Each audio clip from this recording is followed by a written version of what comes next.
One of the nice things about taking over an industrial building was that it was already pre-wired for Ethernet. As you can see, there's quite a number of wire bundles coming in here where they're all punched down. In the bottom, you can see a bunch of our servers for our phones and database and firewall. On the floor, we have a massive battery pack to run our UPS that keeps everything running in the event of a power failure.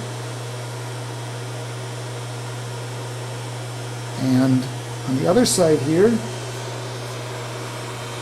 we have a map of the 25,000 square foot factory building showing where all of the Ethernet wires are going to, so we know which socket to plug into.